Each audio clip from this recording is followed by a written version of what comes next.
could continue spinning for a long period of time.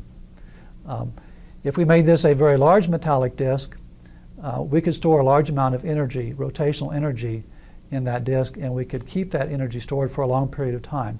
Such devices are called flywheels, and they are used exactly for that purpose, for energy storage.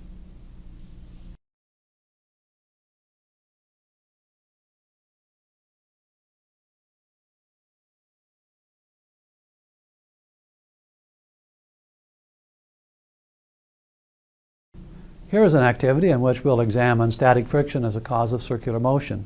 For our equipment, we'll be using a motor which has a metal disc attached to it. If I turn on the motor, it will rotate up to some maximum speed. I'm going to turn it off now and place a penny on the disc. Now if I turn on the disc, we would expect the penny to move in a circular path, at least for a while, but at some point, if the disc got to moving fast enough, the penny would slide off. Let's take a look at that.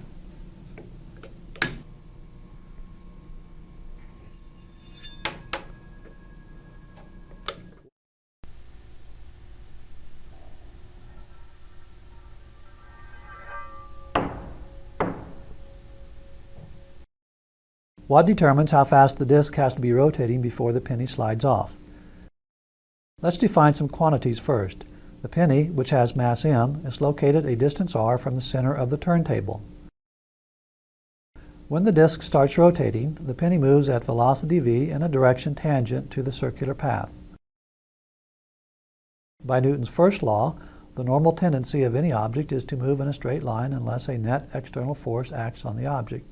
The force acting on the penny to make it move in a circle is static friction between the penny and the disc. This force points to the center of the circle.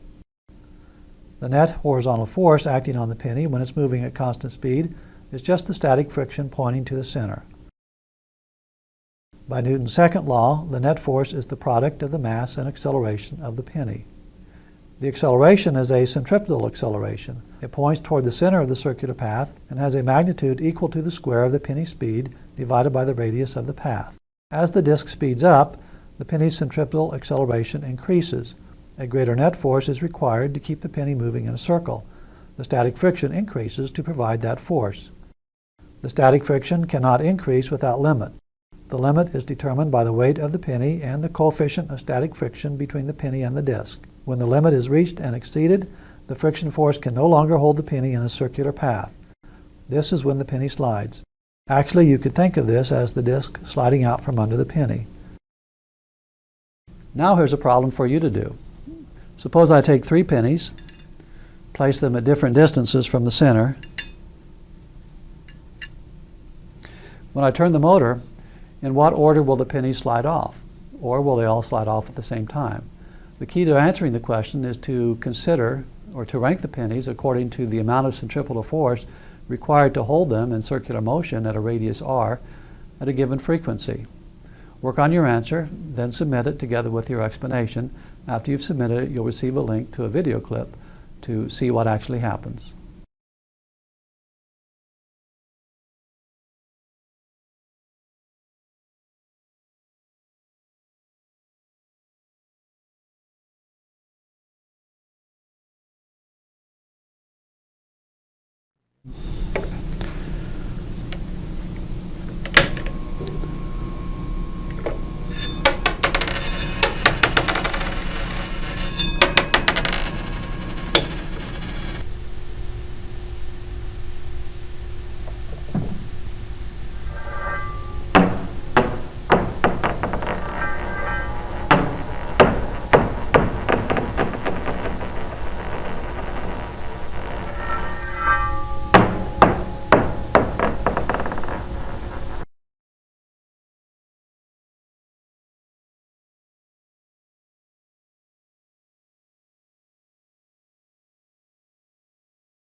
We're going to look at 2 kinds of friction, static and kinetic friction. Now, here's an example of kinetic friction. If I push this brick, it slides across the table, obviously, and comes to a stop. Something is bringing it to a stop. We take that to be a friction force. Now, since the brick is moving, that's called sliding friction. or another word for it is kinetic friction. Now, a characteristic of kinetic friction force is that the force always acts opposite the direction the object is moving. So the brick moves this way, the kinetic friction force is that way. All right, let's take a look at another kind of friction force. This one an example of this one is the force between the tires of a car and the road. Let's get this car going.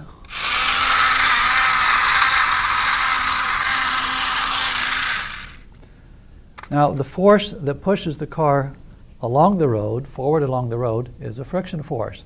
Now, that may seem like a strange thing to say. After all, isn't it the engine that moves the car? Well, you certainly need the engine in order to move the tires, but you need the road in order to move the car. To see why that's true, suppose I turn on the engine. But with no road, it doesn't go anywhere. The tires simply spin. The road provides the friction. What's actually happening when the tires are in contact is that the tires are pushing backward on the road, and the road is pushing forward on the tires. This is an action-reaction pair of forces that acts according to Newton's third law. So tires push back on the road pushes forward on the car, or on the tires. And that push force is a friction force. And in this case, we call it a static friction force. We use the word static because static implies no motion.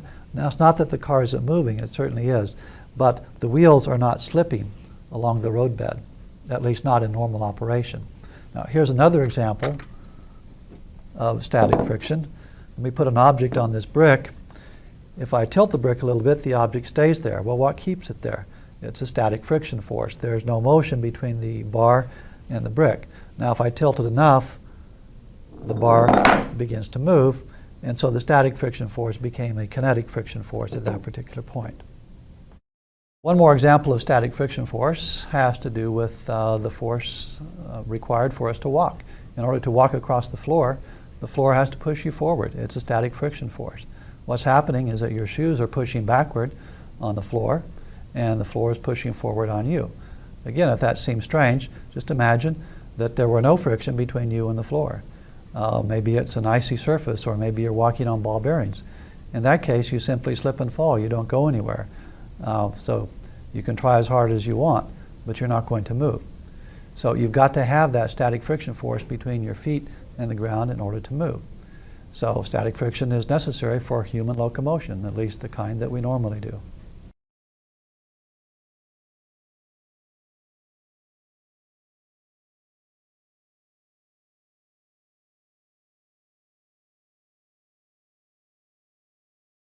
In this demonstration, we're looking at Newton's first law. Newton's first law states that an object continues in its state of rest or uniform velocity unless acted on by a net external force.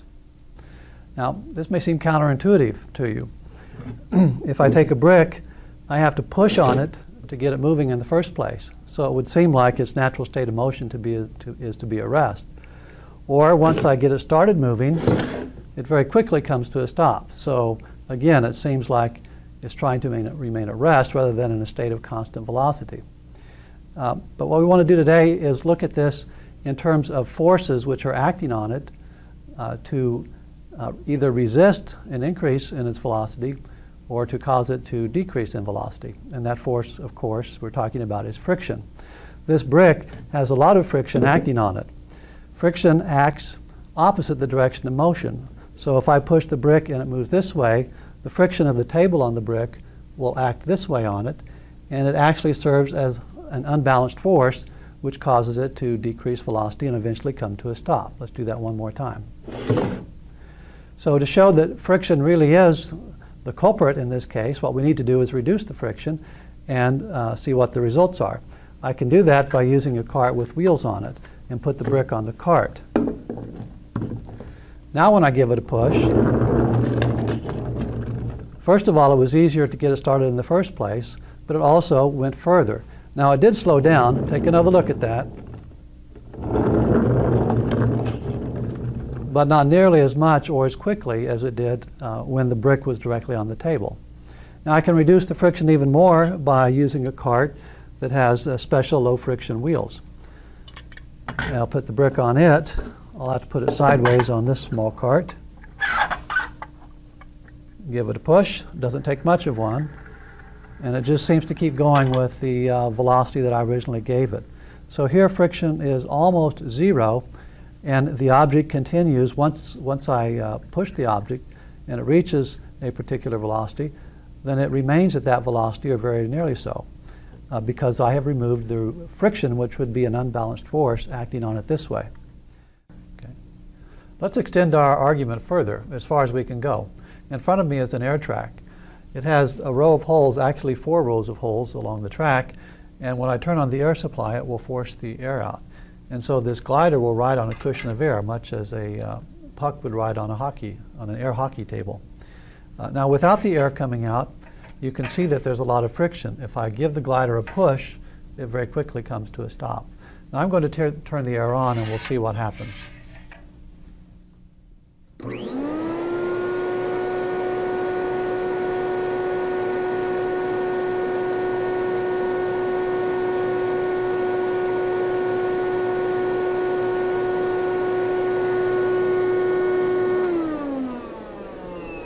So you can see that the glider traveled a lot further and in fact didn't come to a stop until I actually brought it to a stop. Now there is a little bit of friction even with the air coming out, and if the track is tilted slightly, that would also either accelerate or decelerate the cart.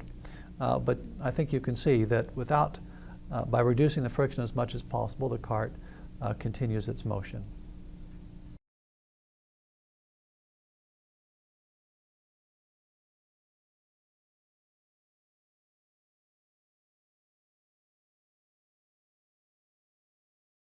In the last series of demonstrations, we tried to reduce the horizontal force as much as we possibly could so that there would be no horizontal force acting on the object.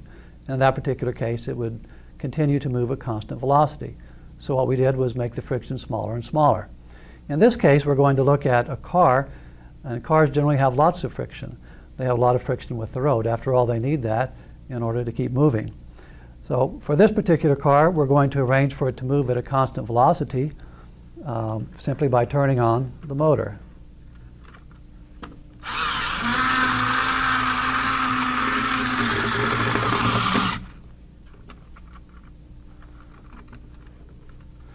Now, why did it move at a constant velocity? Well, according to Newton's first law, the net force acting on it must have been zero. That net force is composed of 2 parts. There is a force, a friction, that is resisting its motion. It acts like this. But there is also a force pushing forward, and that results from the motor, and that propels the car this way. Those 2 forces are opposite in direction but equal in magnitude, and as a result, they add up to 0. So the net force acting on the car is 0. As a result, it will move at constant velocity. To continue our demonstrations on Newton's first law, we're going to look at a little bit different situation. We're going to look at the forces experienced by a passenger in a car. Now, you've all had the experience of being in a car and the car suddenly speeds up or suddenly slows down. And we tend to describe those experiences in terms of the way that we're feeling.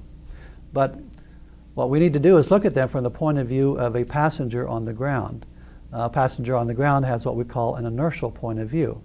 And this is the point of view in which Newton's laws are valid. So Newton's first law, to review, says that an object continues in a state of constant velocity unless acted upon by net external force.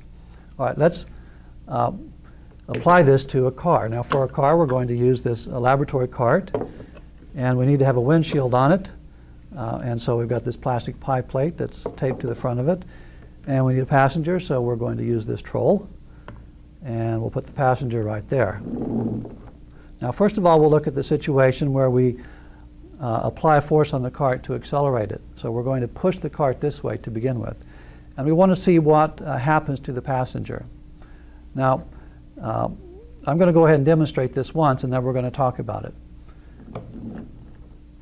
Now, you need to have a reference point so that you can see what the troll is doing with respect to that reference point. So I'm going to use my hand here.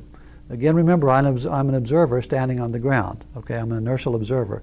So here's my hand, and I'm going to push the cart, and I want you to watch where the troll moves with